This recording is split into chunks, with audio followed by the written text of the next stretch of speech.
안녕하세요. 사연 읽어주는 남녀입니다. 오늘도 와주셔서 감사드리며 그럼 오늘의 사연 바로 소개해드리겠습니다. 안녕하세요. 저는 얼마 전 찰거머리같이 들러붙어 있던 전 남편을 떼어낸 60대 여성입니다. 저는 35년 전 젊은 나이에 폭력을 행사하는 남편과 이혼해 지금까지 아들 하나만 보고 살았어요. 혼자 된 몸으로 내 새끼 키우겠다는 일념 하나로 참 억척같이 살았죠.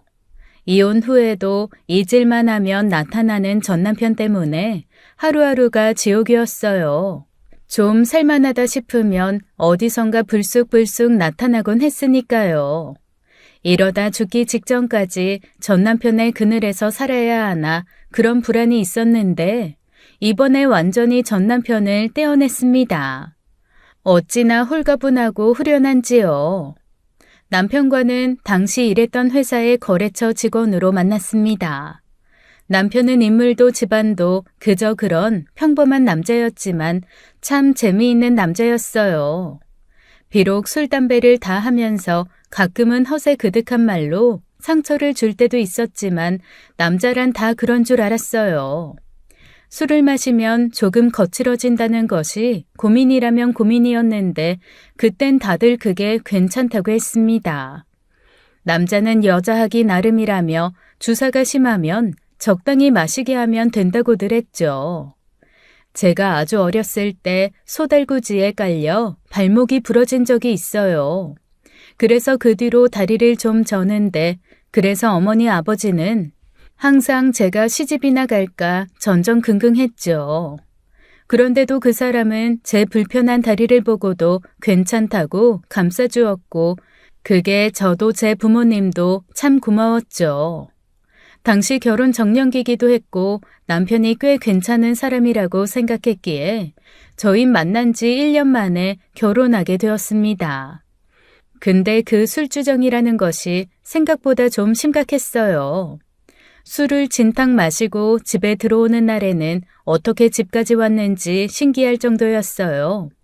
저도 알아보지 못하고 대뜸 어디 한번 만져보자며 불쑥 치마 밑으로 손을 넣어 허벅다리를 만지기도 했죠.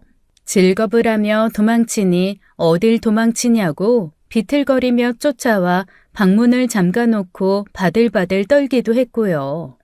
그러곤 다음날 정신을 차린 후에 물어보면 하나도 기억하지 못했어요. 만날 때는 둘이 적당히 마시고 각자 집으로 돌아가니 몰랐던 거죠. 몰랐던 남편의 주사에 놀라 이야기라니 본인도 놀랐는지 적당히 마시겠다 했지만 말뿐이었습니다. 그 뒤로는 진탕 술에 취해 들어오는 날이 많았고 무사히 들어오기나 하면 다행이었어요. 그래서 가끔 남편이 늦은 날이면 항상 불안하고 초조한 상태로 남편을 기다려야 했죠. 남편이 들어오는 기척이 들리면 대문고리를 열고 도망치듯 방으로 들어가 문을 잠그고요. 그 뒤에 일어날 일을 생각하면 그건 그냥 참을 만한 수준이었습니다. 어느 날은 술자리에서 싸움이 났는지 얼굴에 피를 흘리고 온 거예요. 눈가가 찢어져 그 언저리가 눈에 띄게 부었고 흐른 피가 셔츠에 엉망으로 묻어 있었죠. 너무 놀라 도망갈 타이밍도 놓치고 발을 동동 구르는데 남편이 술에 취해 개슴츠레한 눈으로 그러는 거예요. 야, 이 다리병신아. 남편이 왔으면 어서 오세요 하고 허리를 꾸벅 인사를 하지는 못할 망정 뭘 빤히 쳐다보고 있어? 뭐라고요? 당신 지금 무슨 말 하는 거예요? 절름발이 데려다 사람 구실에 가며 살게 해줬더니 남편 알기를 아주 우습게 하는구나. 당신 취했으니까 일단 들어가서 쉬어요. 내일 이야기해요. 어딜 들어가? 남편을 피해 도망가려다 머리채를 붙잡혔고 저는 순식간에 마당 시멘트 바닥에 뒹굴었습니다. 저는 반사적으로 배를 감싸주었어요. 당시 임신 중이었거든요. 남편은 내가 아이를 가졌다는 이야기를 듣고 무척 좋아했어요. 이왕이면 자기를 닮은 아들이 좋겠다 아들을 낳아 대를 이어주면 그것 말고 바랄 것이 없겠다 했죠. 그런데 내 뱃속에 그 아이가 들었다는 것도 망각한 채 쓰러진 제 몸뚱이로 발길질을 해대기 시작한 거예요. 저는 필사적으로 남편에게서 도망다니며 아이를 지키려 애써야 했습니다. 다리가 불편하니 속도도 나지 않고 번번이 남편의 억센 소나기에 머리채를 붙잡혀 질질 끌려다녀야 했어요. 그때 제 비명소리를 듣고 옆집 아저씨가 달려와 도와주지 않았더라면 저는 그날 아들을 잃었을 겁니다. 이사를 온 이후 한 번도 그런 일이 없었기에 그 한밤중에 소란을 듣고 온 마을 사람들이 다 모여들었어요. 아이고, 이러다 새댁 죽어. 어쩌려고 그래, 이 양반이 정말. 김씨, 정신 좀 차려봐. 대체 술을 얼마나 먹은 거야? 당신 일단 애기 엄마 데리고 집으로 가 있어. 새댁, 나랑 같이 우리 집에 가자. 이러다 사달라. 그날 밤 얼마나 울었는지요. 남편에게 맞은 곳이 어디랄 것도 없이 쑤시고 아팠지만 그보다 아픈 건 마음이었어요. 술주정이 심한 줄 알았지 폭력성을 가진 사람인 것은 몰랐으니까요. 게다가 이번엔 다른 날과 다르게 저인 걸 인식하고도 저지른 일이니 얼마나 무섭던지요. 눈만 감으면 남편이 저를 쳐다보던 눈빛과 절름발이라고 비하하던 목소리가 떠올라 잠을 한숨도 자지 못했습니다. 새댁, 그동안 얼마나 맞았어? 처음이에요. 그럼 다행이네. 당장에 갈라서. 저거 못 고쳐. 어디 술 처마시고 자기 마누라한테 손을 대? 그것도 지 새끼를 가진 마누라를. 저도 몰랐어요. 정말 몰랐어요. 아주머니, 혹시 아이가 잘못되면 어떡하죠? 저 너무 무서워요. 걱정 마. 엄마가 그렇게 힘들어하면 애도 힘들어지니까 마음 편히 먹어. 이제 괜찮아. 이 집엔 얼씬도 못하게 할 테니까 날 밟고 김씨 나가면 짐이나 챙겨. 어디 갈 곳은 있어? 친정은? 저는 친정을 떠올리면서 동시에 절망감도 떠올려야 했습니다. 친정은 있으나 돌아갈 곳은 아니라는 생각에서였어요. 부모님께 전 다리를 저는 아픈 손가락이었고 그래서 항상 제 걱정에 잠 못 이루던 사람들이었거든요. 아이를 가진 몸으로 친정으로 들어가는 불효를 저지를 순 없단 생각에 막막했어요. 이 집을 나가면 일단 어디로 가야 하나, 어디서 아이를 낳고 어떻게 아이를 키워야 하나 하고요.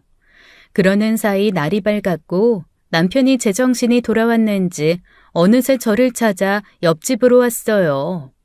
막무가내로 대문을 비집고 들어와 보는데 저는 덜컥 겁이 나서 아주머니 뒤로 숨었죠. 저를 죽일 듯이 노려보던 그 눈빛은 어딜 가고 저를 비난하던 그 거친 목소리는 어딜 가고 남편은 안절부절 못했습니다. 당장 내 집에서 나가요. 누구 맘대로 여길 들어와? 내 마누라가 여기 있는데 제가 어떻게 혼자 갑니까? 아주머니, 제발 손자 좀 보내주세요. 새댁, 갈 거야? 밤새 개패듯이 때리던 저 사람 따라 들어갈 거냐고.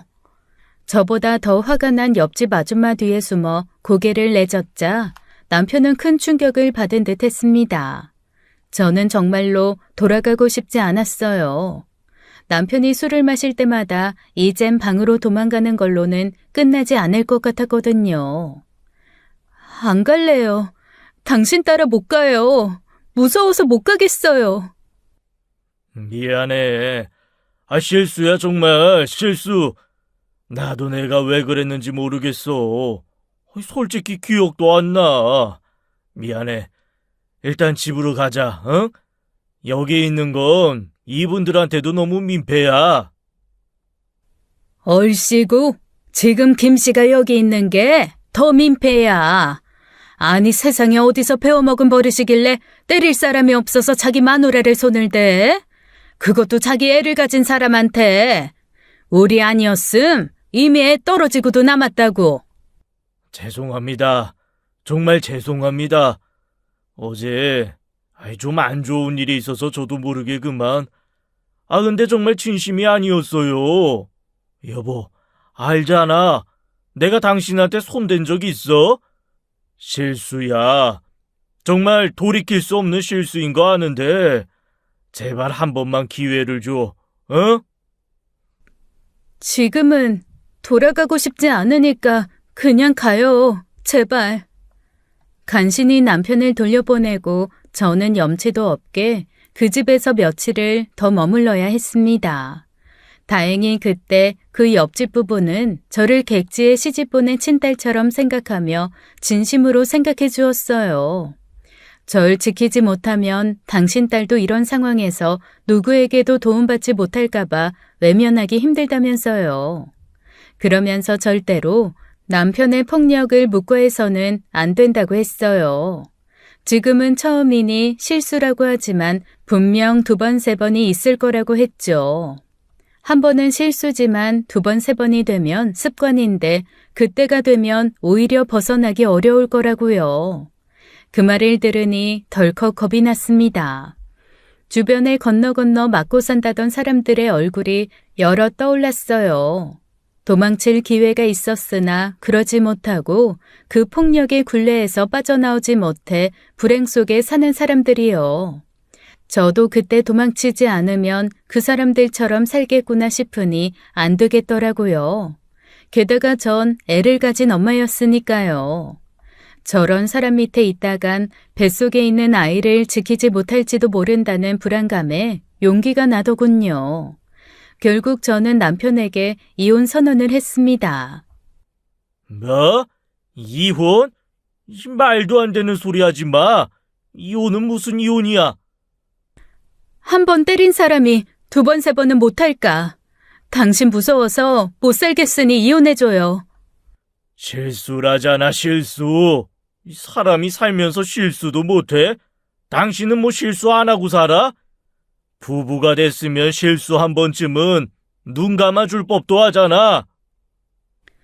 실수도 실수 나름이고 눈 감을 게 따로 있죠. 어떻게 폭력을 참아요? 당신 그날 나만 때린 거 아니에요. 우리 아이도 때렸다고요. 술을 마셨잖아, 술을. 그래, 알았어. 내가 다신 술 안 마신다. 그럼 됐지? 술 안 마시면 당신 몰라보고 내 새끼한테 발길질하는 금수 같은 짓거리 안 할 테니까 그러면 됐잖아, 어? 못 믿어요. 난 이미 결심했고 이혼하겠다는 생각에 변함없으니까 그렇게 알고 돌아가요. 옆집 아저씨와 아주머니를 방패 삼아 그렇게 말하고 방으로 획 들어오는데 가슴이 어찌나 뛰던지요. 문을 닫자마자 남편이 폐악질을 부리듯이 마당에서 괴성을 지르는 소리가 들리더라고요. 그 모습을 보니 실수는 무슨 제 성질에 못 이기면 저렇게 폭력적인 성향이 나오는데 도저히 안 되겠더라고요. 그런데도 남편은 절대 이혼은 못 해준다고 버티더군요. 며칠간은 찾아오지도 않고 모른 채 하더니 갑자기 시어머니가 온 겁니다. 아가, 새아가 여기 있냐? 어머니, 너는 왜 집을 두고 여기서 신세를 지고 있어? 아이고, 내가 이 아이 시험이 되는 사람입니다. 우리 애들 때문에 동네가 다 시끄럽죠? 아, 예. 아니, 근데 이 집으로 올 것이 아니라 그 집의 아들 좀 보셔야 할 것 같은데요. 아, 소식 들었습니다. 우리 애가 손찌검을 했다고요. 아유, 내가 그 소리 듣고 얼마나 기함했든지. 안 그래도 야단치고 그저 손이 발이 되도록 싹싹 빌어라 해둔 참입니다. 아니요, 아주머니. 아무리 그래도 그렇지 이건 빈다고 해서 넘어갈 문제가 아니죠. 그리고 김씨 성향 보면 2번, 3번 때리면 때렸지 그냥 넘어갈 것 같지도 않고요. 예, 아가. 나랑 같이 집에 가자. 어머니, 저 못 가요. 아니, 집을 놔두고 왜 못 간다는 거야? 기어이 내가 너들 사는 곳까지 왔는데 여기까지 온 시어미를 봐서라도 못 이기는 척 따라 나서야 하지 않겠냐? 그렇게 얼렁뚱땅 넘어갈 일이 아닌 것 같아요. 그 집에 들어가면 저 이 아이 못 지킬 것 같아요. 한수 씨랑 더는 못 살겠어요. 못 살면 갈라서기라도 하겠다는 거냐? 아니, 그게 무슨 말 같지도 않은 소리야. 말 같지도 않은 소리라뇨. 어떻게 사람을 때리는 사람이랑 살아요? 너가 이제 겨우 시집와서 모르는 거다. 남자들 그 정도 손찌검은 다 한다. 네가 남자 다룰 줄을 몰라. 그 실수 한 번 했다고 저렇게 남자를 몰아세우면 어떻게 되겠냐? 아니, 아주머니, 무슨 말씀을 그렇게 하세요? 남자라고 다 폭력 쓰는 거 아닙니다. 우리 바깥 양반도 나나 제 자식한테 손 한 번 댄 적 없어요. 예, 좋겠습니다. 남들 앞에선 무슨 말인들 못할까? 나는 이날 이때껏 살면서 안 사람한테 손대지 않는 양반을 못 봤어요. 예, 어서 가자니까. 저 안 간다고요, 어머니. 얘가 정말 유난이다, 유난이야. 나도 네 시아버지한테 많이 맞았다. 그런데도 지금 잘 살고 있지 않느냐. 남자 다 한때야. 지금도 이 시아버지 나한테 꼼짝도 못해. 남자는 다 여자 하기 나름인데 네가 이런 식으로 나오면 당연히 한 수 저것이 더 엇나가지 않겠냐? 어머니, 어머님이 그렇게 맞고 사셨으니 한수 씨가 똑같이 아버님께 보고 배워서 자기 마누라한테 손을 대는 거죠. 뭐야? 저는 어머님처럼 못 살아요. 아니요, 그렇게 살기 싫어요. 이게 다리 저는 병신것이라도 며느리로 받아줬더니 그 은혜도 모르고. 너네 친정에서는 널 이런 식으로 가르치냐? 은혜를 원수로 갚으라고? 네, 저희 친정 부모님 생각하니까 더욱 못 살겠어요. 저희 친정 부모님은 다리도 불편한 절 데려가줬다는 이유로 한수 씨를 얼마나 아끼고 좋아하셨는데요. 근데 제가 실은 임신한 몸으로 그 밤에 차가운 시멘트 바닥에 굴러다니면서 맞았단 말 들으시면 마음이 어떻겠어요. 어머니는 아가씨가 그렇대도 그냥 참고 살라고 하실 수 있어요? 여기서 정숙이 이야기는 왜 꺼내? 어디서 배운 바 없이 시댁을 함부로 입에 올리고. 너 그날 덜 맞았나 보다. 한수가 아주 흠씬 두들겨 패놔서 정신을 차리게 했어야 하는데. 아이고, 세상에, 이 아줌마가 벌써 노망이 났나? 나가요. 당장 내 집에서 나가라고요. 잠깐, 소금 어딨어? 소금 뿌려야지, 소금. 다시는 어머님 볼 일 없을 겁니다. 어머님이나 아버님하고 아드님한테 맞고 사세요. 어디서 그런 용기가 나왔는지 시어머니의 그 말도 안 되는 말을 듣고 있자니 저도 물불 안 가리게 되더라고요. 옆집 아주머니의 도움을 받아 이혼 소송을 해서 결국 이혼을 해냈습니다. 쉽지 않은 일이었는데 그 두 분의 도움이 정말 컸어요. 소송에 필요한 돈은 어쩔 수 없이 친정에 솔직하게 이야기를 해서 받았는데 어찌나 면목이 없던지요. 하지만 계속 살았더라면 너무 죄스러워 일부러 연락도 더 못하고 살았을 거예요. 그때 친정에 받은 돈은 그 뒤로 혼자 살면서 번 돈의 일부를 조금씩 보내 다 갚았습니다. 산 달이 거의 다 돼서 이혼 승소 판정을 받아냈어요. 아이를 낳고 얼마간은 친정 어머니의 도움을 받았지만 언제까지고 그럴 수는 없었죠. 저도 엄마가 된 거니까요. 내 자식은 내가 입히고 먹여야죠. 이혼하겠다고 친정에 손까지 벌린 마당에 어떻게 염치 없이 애까지 맡기겠어요. 아이를 업고 다니면서 식당 일을 했습니다. 음식도 나르고 설거지도 하고 뜨거운 주방에 애를 데리고 들어오니 싫어하는 곳도 많았어요. 괜히 문제가 생길까봐 마다하는 곳도 있었고요. 그래도 그때 옆집 부부처럼 따뜻한 사람도 있어 식당에 딸린 작은 방에서 숙식을 해결하게 해주던 분도 계셨죠. 그래도 애가 효자라 그렇게 일하는 동안 손이 가는 일이 그다지 없었어요. 잘 울지도 않고 손에 엿 하나만 들려줘도 그거 하루 종일 빨면서 등에 달라붙어 있었죠. 고된 하루를 마치고 하루가 다르게 제 등에서 커가는 아이를 보면 피로가 다 풀리는 것 같았습니다. 힘들지 않다고 하면 거짓말이지만 방긋방긋 잘도 웃는 아들을 보면 그게 중요하지도 않았어요. 당연히 힘들 수 있지. 근데 그게 뭐가 대수냐. 내가 힘들어 내 새끼 안 굶기면 됐지 하고요. 그렇게 7년을 살았어요. 그 사이 돈을 모아 식당방이 아니라 우리 모자가 살만한 하숙방을 구할 수 있었고요. 차곡차곡 저금하고 또 얼마간이 모이면 이제 온전히 두 모자만 살 수 있는 집을 얻어야겠다고 했죠. 한동안 내 새끼 키우며 사는 게 바빠 전 남편은 잊고 살았습니다. 자라면서 엄마밖에 할 줄 몰랐던 아들이 왜 자긴 아빠가 없느냐고 물을 때 미안한 마음이 들긴 했지만요. 아들에게는 남편이 죽었다고 했어요. 아들이 얼굴도 본 적 없는 그 폭력꾼을 그리워한다는 건 좀 못마땅했지만요. 아들을 위해서도 자식한테 원망이나 분노를 심어주기보단 그리움을 심어주는 쪽이 낫다고 판단한 거죠. 그런데 어떻게 알았는지 전 남편이 저를 찾아온 겁니다. 얼마나 놀랐는지 그 자리에서 온몸이 빳빳하게 굳어버렸어요. 일을 마치고 식당 마감을 한 후 집으로 돌아가려던 길이었고 저는 아들의 손을 잡고 있었죠. 오랜만이다, 순자야.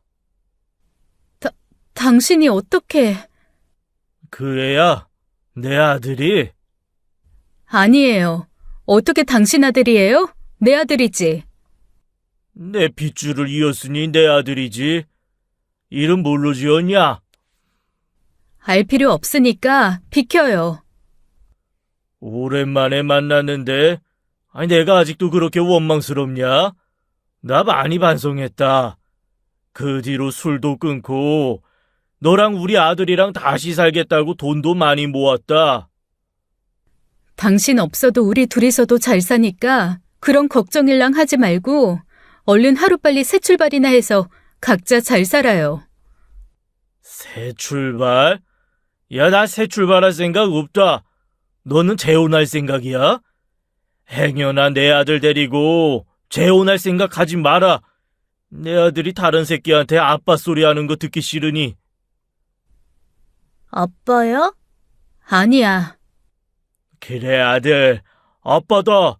이름이 뭐냐? 황종수요. 황종수? 네가 왜 황종수야? 김종수야, 넌. 엄마. 저는 아이를 잡아 끌어 제 등 뒤로 감추었습니다. 당시엔 호적법이 그랬어요. 아이에게 내 성씨를 주기 위해서 아들을 내 아버지 밑으로 넣어야 했어요. 지금이야 가족관계 등록부 정정 신청을 해서 정리가 되었지만 그때는 그게 힘든 일이었거든요. 뭘 모르기도 했고 절차란 것이 복잡해 어머니가 그냥 그러라고 해서 그냥 애를 제 동생으로 넣은 것이죠. 저는 겁이 났습니다. 죽었다고 했던 아빠의 존재가 나타났으니 아들은 또 얼마나 혼란스러웠겠어요. 애가 좀 꼴았네. 아이 뭘 제대로 먹이긴 먹이는 거야? 한창 자랄 때 고기도 많이 먹고 해야지. 종수야, 아빠랑 고기 먹으러 가자. 이거 왜 이래요? 당장 가라고요. 대체 왜 나타난 거예요? 여긴 어떻게 알았어요? 누가 알려줬어요? 내가 내 새끼 있을 곳도 모를까? 어디 지구 끝까지 한번 도망가 봐. 내가 못 찾나? 애 하나 데리고 사는 절름발이 이혼녀 하나 찾는 게 뭐 일이나 되는 줄 알아? 제발 우리 둘 좀 가만히 내버려둬요. 그냥 각자 살자고요. 순자야, 피곤하게 그러지 말고 이야기를 좀 해. 너 혼자 애 키우는 것도 힘들잖아. 애는 아빠가 있어야지. 이 종수야, 너도 그렇게 생각하지 않냐? 아빠 있었으면 좋겠지? 제발 좀 가라고요. 나는 당신이랑 합칠 생각 추호도 없으니까. 차라리 아빠 없이 키우는 게 낫지 당신 같은 폭력적인 사람을 아비로 두느니. 뭐? 아이, 대체 언제적 일을 들먹이는 거야? 내가 지금 좋은 마음으로 찾아왔잖아. 당신이랑 내 아들 책임지겠다고 찾아와 준 거잖아. 누가 책임져 달래요? 애 들어요. 애 앞에서 싸우는 거 보이고 싶지 않으니까 그만해요. 먼저 갈게요. 이게 남편이 왔는데 어딜? 순식간의 일이었습니다. 7년 전 그날처럼 저는 또 맥없이 남편 소나기에 붙잡혀 길바닥에 나동그라진 거예요. 제가 비명을 지르며 쓰러지자마자 놀란 아들이 울음을 터뜨리기 시작했죠. 남편은 또 눈이 횟가닥 돌았는지 아들의 울음소리도 듣지 못하고 쓰러진 제게 발길질을 해댔습니다. 마치 그날처럼요. 이게 어디서 감히? 나를 무시해도 정도가 있지? 도와주세요! 누가 좀 도와주세요! 놀란 아들을 생각하면 그래선 안 됐지만 빨리 남편의 폭력을 멈추고 싶었습니다. 제가 도와달라 소리를 지르자 아들도 어쩔 줄을 몰라 하며 제자리에서 방방 뛰며 울며 소리치더라고요. 도와주세요! 누가 도와주세요! 우리 엄마 살려주세요! 그 소리에도 남편의 발길질은 멈출 줄을 몰랐어요. 아들이 악다구니를 지르며 그렇게 소리를 지를 때마다 저는 덜컥 겁이 났습니다. 전 남편이 아들에게까지 손을 대거나 애를 데려가 버릴까 봐요. 저는 황급히 아들에게 달려가 품에 안았어요. 아들의 작은 몸이 제 품 안에서 달달 떨리는데 눈을 뜰 수가 없더군요. 그 와중에도 남편은 제 머리채를 잡고 아들을 떼어놓으려고 했고 그 과정에서 크게 다쳤어요. 코피가 났고 어금니가 하나 뽑혔습니다. 누가 제발 이 사달을 끝내주길 간절히 바라고 있는 사이 누군가의 신고를 받은 경찰이 왔죠. 남편은 폭력을 행사한 현행범으로 끌려갔고 저는 또 남편을 폭력으로 고소했습니다. 반성 없는 태도에 1년형을 선고받았고 그 사이 우리는 또 남편이 찾을 수 없는 곳을 찾아 도망을 쳤죠. 그날 이후 아들에게는 깊은 트라우마가 남아 그 뒤로 한 번도 아빠 이야기를 꺼낸 적도 없어요.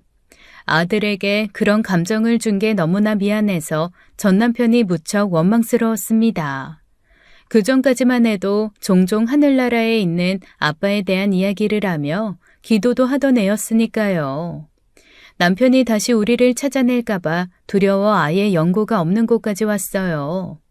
우리 땅이 아무리 작다 한들 어떻게 거길 찾아올 수 있을까 싶은 곳이었죠. 일부러 군 단위의 마을이면 사람들이 알아볼까봐 대도시로 와서 자리를 잡아야 했습니다. 남편이 애 데리고 이혼한 절름발이를 찾아내는 것은 어렵지 않다던 말이 걸렸거든요. 소송을 하느라 모은 돈의 상당 부분을 써버려서 이제 좀 형편이 나아질까 싶은 순간에 다시 힘들어졌어요. 그래도 아들은 군말 없이 잘 따라주었고 저도 더 열심히 일을 해야 했습니다. 아들이 효자는 효자였어요. 부족한 엄마 밑에서 공부도 열심히 잘하고 건강하게 잘 자랐습니다. 1등은 아니어도 선생님으로부터 늘 착하고 성실하단 칭찬을 받는 아이였어요. 그때 저는 몇 년 전부터 또 마음씨 고운 분을 만나 음식을 배워 주방에서 일을 하기 시작했습니다. 식당 일이 고되고 힘들긴 해도 착실히 잘하면 월에 아들 하나 가르치고 키우기엔 괜찮은 급여를 받았죠. 식당 손님이 제 사연을 듣고는 나라에서 지원받을 수 있는 부분에도 힘써주어 정말 많은 도움이 되었고요. 그 사이 제게 호감을 표하던 남자가 하나 있었어요. 근처에서 고깃집을 하던 사장님인데 그쪽도 아들 하나를 두고 사별한 지 오래고요. 당시 일하던 사장님 바깥분과 그 집 사장님이 또 가까운 사이라 얼떨결에 식당 마감을 하고 식사를 몇 번 했습니다. 제가 일하는 식당에도 자주 찾아왔고 그 집에도 자주 초대를 해주었죠. 그래서 고기도 많이 얻어먹었고 저를 찾아온 아들 손에도 용돈도 몇 번 쥐어주곤 했어요. 언젠가 한창 점심 장사를 마무리해놓고 한숨 돌리는데 근처에서 샀다고 빵을 한 봉다리나 주고 가는 거예요. 그걸 보더니 사장님이 그러더라고요. 아이고, 아주 애가 닳든지 문턱이 닳든지 하겠어. 네? 박 사장이 황씨 보고 싶어서 자꾸 오는 거 아니야? 데이트 좀 해줘. 데이트요? 아유, 무슨 데이트요. 제 팔자에 무슨. 황씨 팔자가 어때서? 애도 낳기 전에 이혼했음 처녀지. 15년을 외롭게 살았으면 충분해. 외로운 사람끼리 서로 의지하면서 잘 살아봐, 응? 아유, 아니에요. 종수 이제 고작 15살이고 사춘기인데요. 그리고 박 사장님, 저보다 더 좋은 분 만나야죠. 황씨가 어때서? 내가 황씨만큼 성실하고 마음씨 고운 사람을 본 적이 없어. 그러니 박 사장한테도 슬쩍 대쉬해보라고 한 거지. 예? 아니에요. 저도 혼자가 된 지 오래되긴 했는지 이제 좀 살만하고 여유가 생겨 그랬는지 그 말에 얼굴이 붉어지더라고요. 그렇다고 재혼을 하고 싶은 생각이 있었던 건 아니에요. 아들을 제대로 키워보겠다고 이혼을 선택한 만큼 내 인생은 아들을 중심으로만 움직여야 했거든요. 아들이 그렇게 살라고 한 것도 아니었고 아들을 잘 키워 아들로 제 인생을 보상받으려고 했던 것도 아니에요. 저는 그저 아들이 바르게 잘 자라 사회인으로서 한몫 잘해내는 사람이 되는 것으로도 좋겠으니까요. 그런데 학원 끝난 아들과 식당 마감을 하고 집으로 돌아가는데 아들이 그러더라고요. 엄마, 박씨 아저씨 좋아요? 뭐? 그런 말이 어딨어. 아니, 남자친구로 좋냐고. 아유, 이게 다 큰 줄 알고 별소리를 다 하네. 박 사장님은 그냥 같은 동네 사람으로 괜찮으신 분이지. 엄마 식당 사장님이랑도 친하니까 자주 어울리는 거고. 근데 박씨 아저씨는 엄마 좋아하잖아. 어? 박씨 아저씨가 엄마를? 아이, 누가 그래. 그런 거 아니야. 어른들끼리 그냥 친하게 지내는 거지. 나는 박씨 아저씨는 괜찮아. 어? 엄마가 좋다면 박씨 아저씨랑 재혼하는 거 나 반대 안 한다고. 종수야, 갑자기 왜 그런 말을 해? 엄마 혼자 너무 힘들잖아. 어른들도 맨날 엄마만 보면 혼자 아들 키우느라 고생한다, 대단하다, 그런 말만 하고. 내가 어렸어서 엄마가 얼마나 힘든지 몰라줘서 미안해.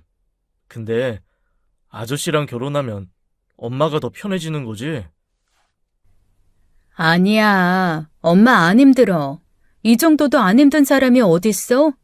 어른 되면 다 힘들게 살아. 돈 벌어서 자식 가르치고 먹이는 일이 어디 쉬운 일이게? 너 지금이 편하고 좋은 줄 알아. 그러니까 넌 그런 쓸데없는 걱정 접어두고 그저 공부 열심히 하고 건강하게만 자라. 알겠어? 나 진짜 괜찮으니까 아저씨가 데이트하자고 하면 해봐. 영화도 보고 맛있는 것도 먹고. 이래서 애들 앞에선 함부로 이야기를 하면 안 되는 거예요. 안 듣고 있는 척해도 어른들 대화에 귀를 기울이고 있으니까요. 아들이 한 말도 다들 모여 식사를 하던 자리에서 우스갯소리로 나왔던 말들인데 그걸 마음에 담아둔 거죠. 물론 박 사장님이나 제 감정에 1%의 특별함도 없다고 한다면 그건 거짓말이었겠죠. 하지만 저는 박 사장님이나 재혼에 있어서 조심스러울 수밖에 없어요. 설사 서로 마음을 먹는다 한들 행여나 뭐가 안 맞아 잘못되면 이 동네에서 어떻게 얼굴 마주보며 살겠어요. 저는 그때 사장님 부부가 제게 준 호의가 좋았고 가능하면 오랫동안 그곳에 머물고 싶었습니다. 그러니 아무리 마음이 있다고 한들 쉽지 않은 일이었죠. 그래도 아들이 그렇게 이야기해 준 것은 의외라는 생각이 들면서도 참 기특했어요. 언제 저렇게 엄마 생각을 해줄 만큼 자랐나 하고요. 한창 자랄 때 잘 먹여 그런지 중학생인데도 어느새 저보다 키가 컸고 아들이 자랄수록 참 든든했죠. 그러던 어느 날이었어요. 여느 때처럼 제가 식당 마감할 때까지 기다린 아들과 집에 가려는데 박 사장님이 가게 앞에서 기다리고 있었더라고요. 정수야, 아저씨가 너 줄라고 고기 싸놨다. 어머, 박 사장님, 무슨 고기를 이렇게 놔요? 별거 아니고 오늘 팔고 좀 남은 거예요. 찌개감, 구이감 둘 다 넉넉히 넣었으니 우리 종수 잘 먹을 겁니다. 그러면 돈을 드려야죠. 제가 돈 드릴게요. 아이, 돈이라니요. 이웃 사촌끼리 가당치도 않죠. 순자씨 평소 우리 집 바쁘면 가끔 거들어주기도 하잖아요. 그거야. 부담 갖지 말고 맛있게 먹어요.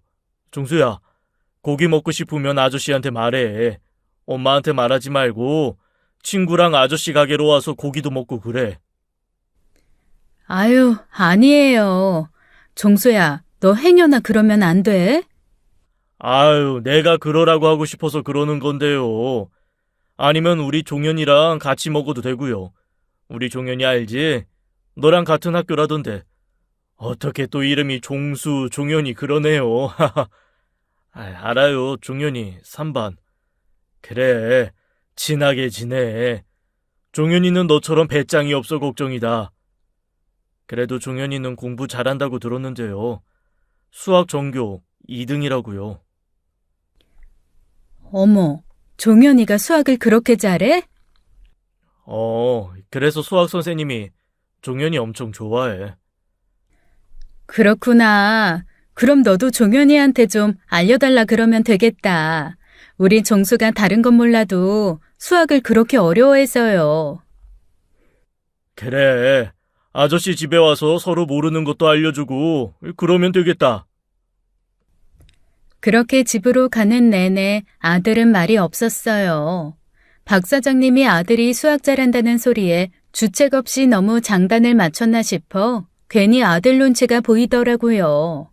그런데 집에 거의 다 와갈 무렵에 아들이 그래요. 종현이 괜찮은 애라고요. 다른 애면 열받을 것 같은데 종현이가 형제가 되면 그건 나쁘지 않다고요. 김칫국 그만 마시라고 했지만 저를 생각해주는 마음이 기특해 절로 웃음이 나더군요. 그렇게 거의 집 앞에 다 와갈 무렵 갑자기 누군가 아들을 부르더라고요. 누군가에서 돌아봤다가 저는 그 자리에서 뒷걸음질 치고 말았습니다. 종수야, 당신! 우리 종수 잘 컸네. 남편이었습니다. 세월이 그렇게 흘렀는데도 남편이 불쑥불쑥 나타날 때마다 바로 알아보겠더라고요. 남편은 껄렁껄렁한 걸음으로 가까이 다가왔습니다. 집이 코앞이었는데 도망도 칠 수가 없었어요.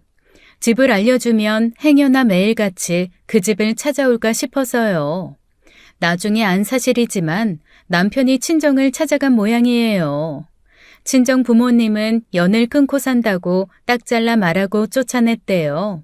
그런데 제 사정을 아는 이웃이 그만 어느 동네에 산다더라는 이야기를 해버린 것이죠. 그래서 그 뒤로 주야장천 이 동네를 배회하며 또 그놈의 애 혼자 키우는 절름발이 여자를 찾아낸 겁니다. 당신이 여긴 어떻게? 감히 내 아들을 데리고 도망을 쳐? 네가 언제까지 꽁꽁 숨어 살 줄 알았어? 내가 그랬지. 너 하나 찾는 거 일도 아니라고. 종수야, 먼저 가라. 어딜 가? 오랜만에 아빠를 만났으면 제대로 된 인사를 해야지. 아이를 어떻게 가르쳤길래 애가 아빠를 보고도 고개를 저렇게 빳빳이 들고 있어? 조용히 해요. 여기 종수 사는 곳이에요. 너도 정신을 차리긴 차렸나 보다.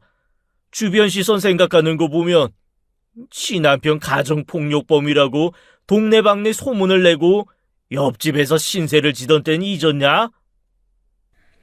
등으로 식은땀이 흘렀어요. 남편에게서 도망친 후 간신히 자리 잡고 산 동네였고 아들의 학교 친구들도 많은 곳이었습니다. 괜한 구설수에 오를 수 있다는 생각이 들자 계속 그 자리에 서 있을 수가 없었어요. 남편 성향상 순순히 대화만 하고 갈 것 같지도 않았고요. 그래서 어쩔 수 없이 남편을 집으로 들일 수밖에 없었습니다. 사달이 나더라도 내 집안에서 나는 게 나으니까요. 이야, 제법 집다운 곳에서 산다. 벌이 좋나 봐. 그 몸으로 쉽지 않았을 텐데, 뭐 밤일이라도 했냐? 종수 앞인데 말 가려서 다리 불편해도 종수한테 부끄러운 짓 하면서 돈 번 적 단 한 번도 없어요. 그래, 기특하네. 그래서 나는 내일부터 들어오면 되나? 치밀할 것도 없는데. 당신이 여길 왜 들어와요? 왜냐니? 이제 진짜 합쳐야지. 종수도 언제까지 애비 없는 애로 키울 작정이야? 아빠 없어도 잘 크고 있어요. 부족한 거 없이. 그거야 네 생각이지. 종수야, 네가 말해봐라. 아빠 필요하지? 종수야, 들어가 있어. 얼른. 에이씨, 너는 꼭 가장 알기를 우습게 알더라. 내가 말을 하고 질문을 했는데 뭘 들어가라 말아야. 왜 갑자기 나타나서 이래? 그냥 각자 잘 살자고 했지. 갑자기 말도 짧아지네. 사람을 무시해도 정도가 있지. 너 내가 우습지? 내가 아주 우스워 죽겠지? 제발 조용히 돌아가. 우리 좀 제발 알아서 살게 해달라고. 알아서 살기는 그 남자가 잘해주던. 뭐? 삼겹살집 하던 그 남자 물중구야? 고긴가? 역시 고기네. 당신 언제부터? 대체 내 아들 데리고 도망쳐서 어떻게 사나 하고 좀 봤다. 여기저기 손님들한테 웃음 팔면서 옆집 가게에선 넙죽넙죽 이런 것도 받아오고 둘이만 알아서 살 것 같지는 않던데. 제발 돌아가. 내가 어떻게 살든 누구를 만나든 그게 이제 당신이랑 무슨 상관인데. 상관이 왜 없어? 내 아들 키우면서 내가 말했지. 다른 새끼한테 내 아들이 아빠 소리 하는 거 못 참는다고. 그럴 거면 종수 내놓고 가든가. 종수가 물건이야? 뭘 내놓으라 말아야. 종수가 너 같은 거랑 살겠대? 이게 진짜. 남편은 손 쓸 새도 없이 손을 올렸고 눈앞이 번쩍하더라고요. 이웃의 소리가 새어나갈까 한껏 목소리를 죽이며 말했는데 저도 모르게 비명소리가 나와 마음이 조마조마했습니다. 방 안에 들어갔던 종수가 벌컥 문을 열고 다시 나왔고 저는 종수한테 빨리 들어가라 소리쳤습니다. 하지만 종수는 들어가지 않고 전 남편을 노려보았죠. 야, 김종수, 네가 말해봐라. 네 엄마가 재혼을 하거든. 나랑 살아야 할 것 같은데 어떻게 생각하냐? 김종수 아니고 황종수요. 뭐? 내가 왜 김종수예요? 황종수지. 뭐야 이 새끼가. 야, 너 눈 똑바로 안 떠? 어디 치아빠를 그딴 식으로.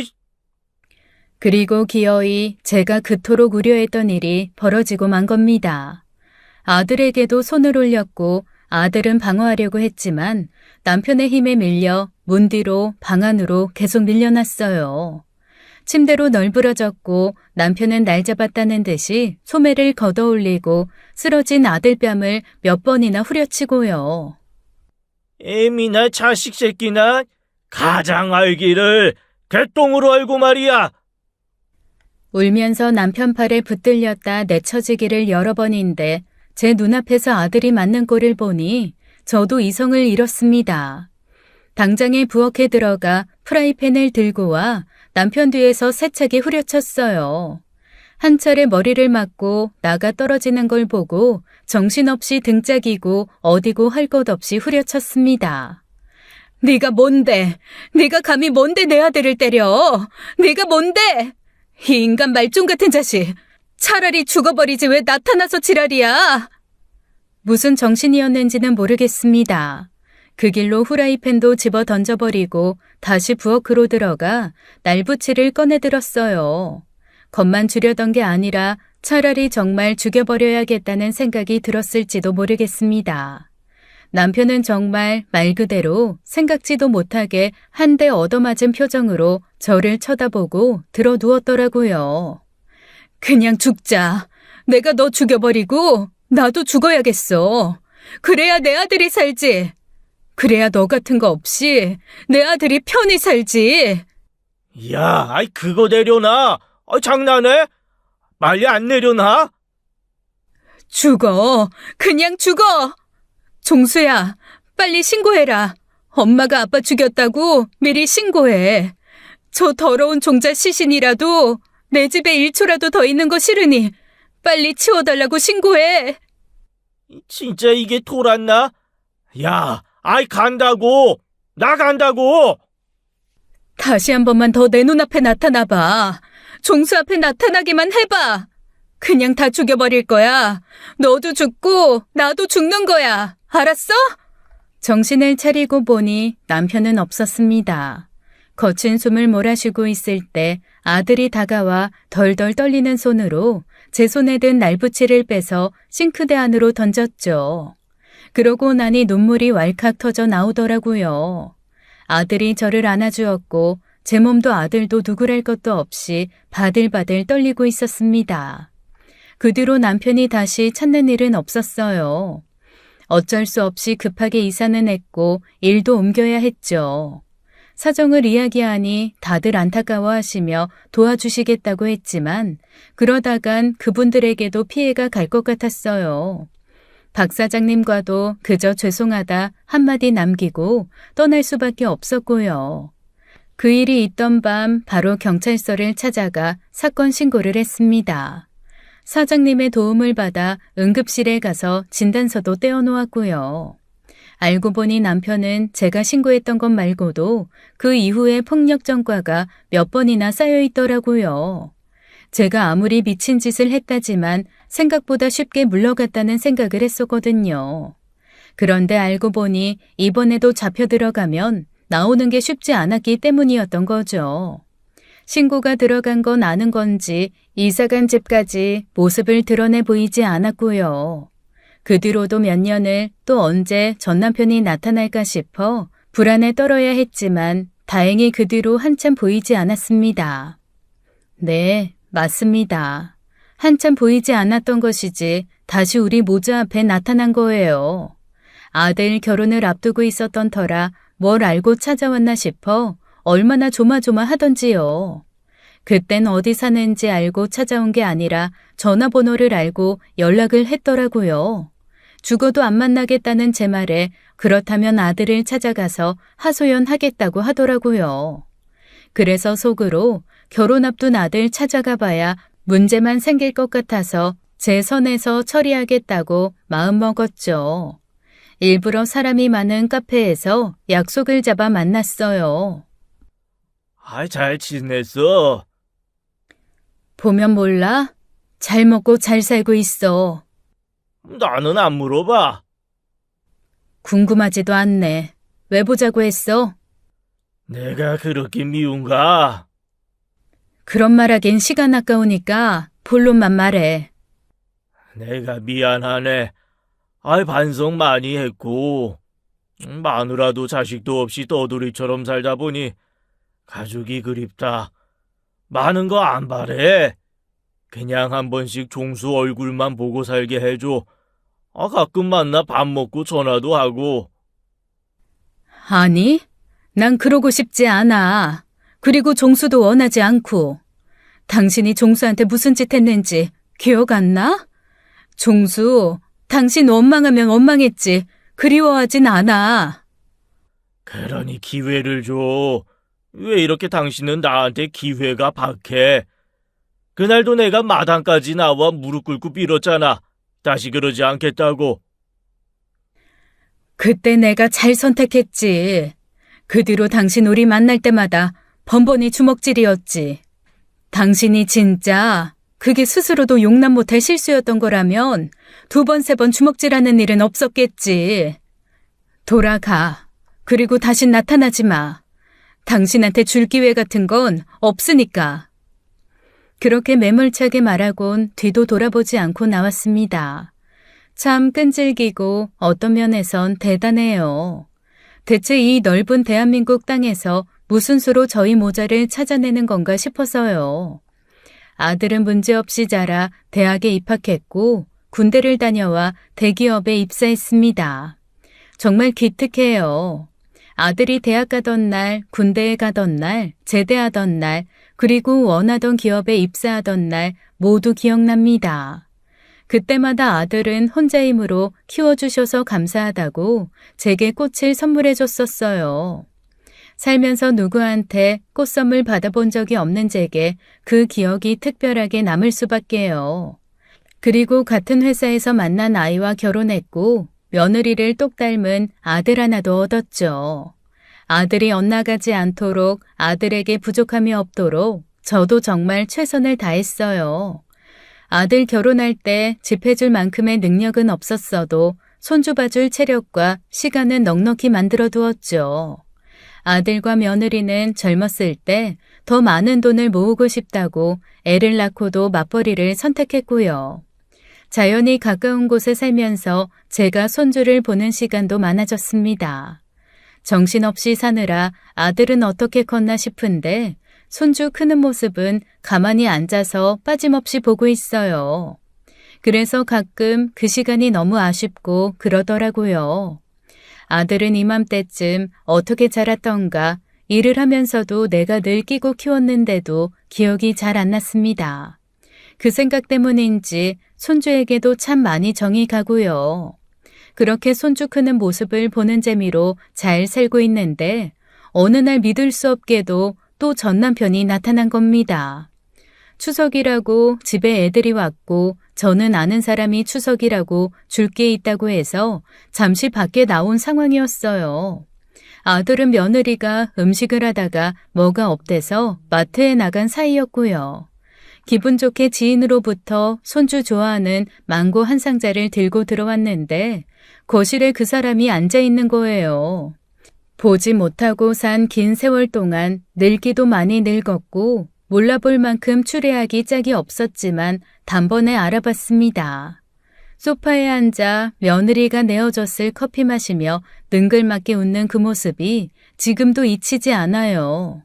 우리 가정사를 깊이 알지 못했던 며느리는 황순자 남편 되는 사람이라고 하니 겁도 없이 문을 열어버린 거예요. 황순자, 오랜만이네. 뭐야? 당신이 왜 여기에 있어? 아이, 그래도 오랜만인데 좀 반겨줘라. 나 고생할 만큼 했는데. 나가. 당장 나가. 아주 지겨워 죽겠어. 왜 이렇게 잊을만 하면 나타나서 야단이야. 너무 그렇게 문전박대하지 말고. 나 이제 정신 차렸다. 갈 곳도 없고 나도 가족이랑 같이 좀 살아보자. 당신한테 가족이 어딨어? 아이고, 왜 이래? 처음 보는 며느리 앞에서. 그러지 말고 종수 엄마. 아이, 나 손 다 털고 왔네. 당신이랑 종수 앞에서 떳떳하지 못한 남편이고 애비인 건 알지만 지난번 깊이 반성하고 있으니 좀 봐줘. 당신 내 남편 아니고 종수 아빠 아니야. 정신 차렸다니 다행이네. 그 말짱한 정신으로 앞으로 좀 사람답게 살아. 너무 그렇게 매정하게 그러지 말고. 아이, 그럼 밥 한 끼만 줘. 따뜻한 밥 한 끼 먹은 게 언제인가 싶네. 그때 밥이나 어서 먹여 돌려보내자 싶었어요. 분명 그냥 쫓아내려고 했다가는 또 어떤 개지랄을 할지 알 수 없었죠. 무엇보다 며느리와 손주까지 집에 있으니 소란을 일으키고 싶지 않았습니다. 남편은 목소리도 표정도 예전과 달리 도끼가 없었고 몸도 작고 초라해져 있었어요. 괜히 문을 열어 문제를 만들었나 싶은 얼굴로 초조해하는 며느리와 손주를 방 안으로 들여놓고 밥을 차렸습니다. 35년 전 헤어진 이후로 처음 있는 일이었죠. 추석이라고 이것저것 해놓은 나물과 전을 내어주고 먹고 빨리 가라고 했어요. 남편은 갑자기 제 눈앞에 나타난 진수성찬에 흡족한 듯 수저를 바쁘게 들기 시작했죠. 빨리 먹고 떨어지라는 심정으로 기다리는 사이 아들이 왔습니다. 아들도 대번에 제 아빠를 알아보곤 표정이 싹 굳었어요. 그 얼굴이 얼마나 무서웠던지 제 심장이 다 덜컥 내려앉더라고요. 남편이 밥을 먹다 종수 왔냐고 웃는데 그 사이로 밥풀이 튀고 아주 과관이더라고요. 당장이라도 뭔 일이 날 것 같아 황급히 종수를 붙들고 방 안으로 데리고 들어왔죠. 왜 저 인간이 여기 있어? 현아가 혼자 있는 사이에 시합이라고 하니 열어준 모양이다. 밥 한 끼만 차려달랬으니까 얼른 먹고 나갈 거야. 괜히 현아랑 승유 앞에서 소란 피우지 말고 조용히 보내자, 응? 진짜 어이가 없네. 무슨 낯짝으로 여기까지 찾아와서 밥을 얻어먹어. 엄마도 네 기분 잘 알아.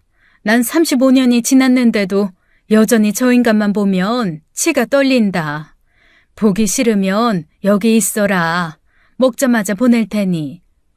하지만 아들은 저를 따라 나왔고 마치 건들기만 해보라는 듯이 제 옆에 딱 붙이고 앉아 있었죠.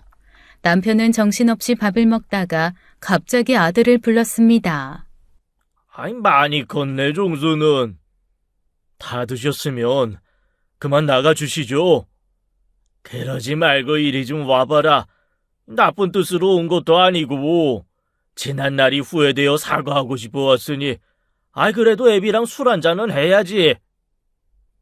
술은 무슨 술? 절대 안 돼. 그런데 아들은 무슨 생각인지 남편의 말을 듣고 잠시 생각하더니 다용도실에 둔 술을 들고 오더라고요.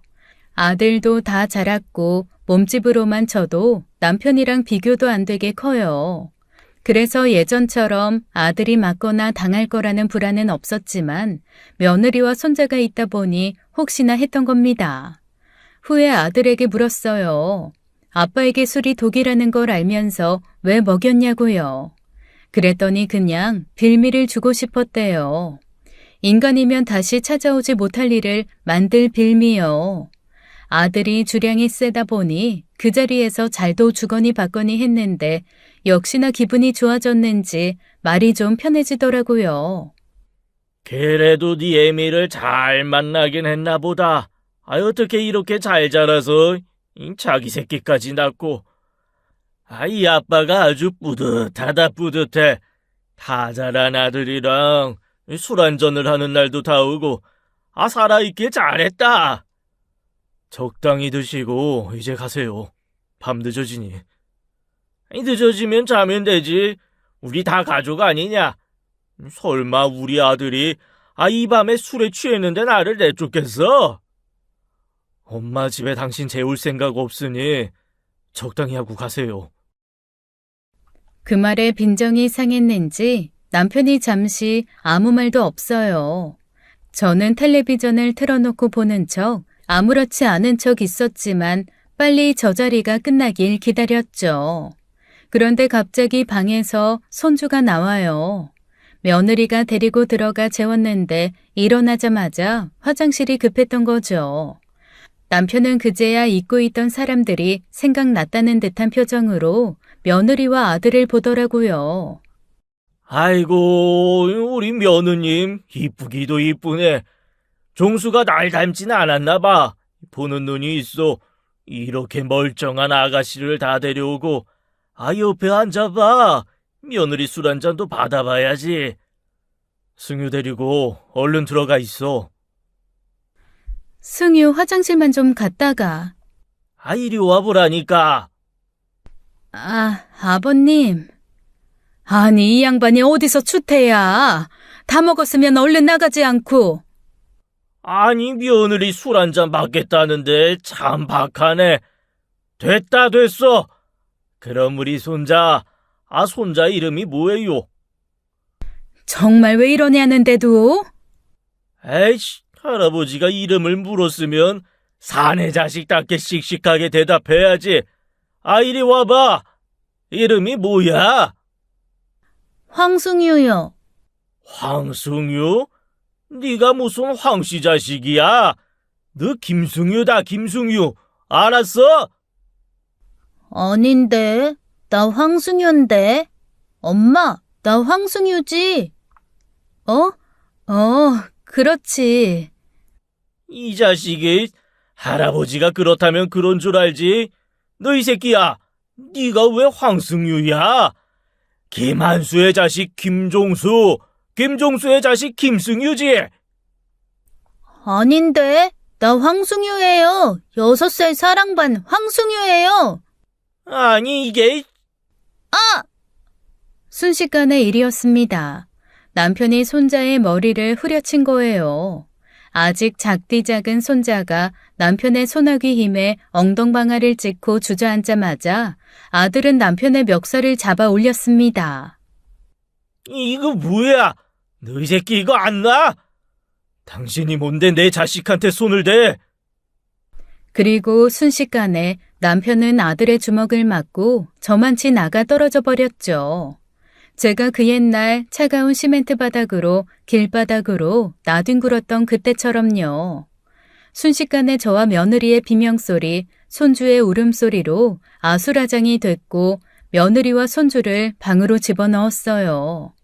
아들은 이미 이성을 잃은 듯이 널브러진 제 아빠 위에 올라타 정신없이 주먹질을 해대기 시작했습니다. 종수야, 안 된다. 안 돼. 그만해. 내가 당신을 얼마나 증오했는데 이날만 기다렸어. 내가 내 손으로 엄마를 지키지 못하고 나를 지키지 못했던 그날만 생각하면 아직도 피가 거꾸로 솟아. 이 새끼가 어디 아버지 자격도 없는 사람이 아버지 운운하며 찾아와. 나 짝도 두껍게. 이거 놔. 너 이거 지금 폐륜이야.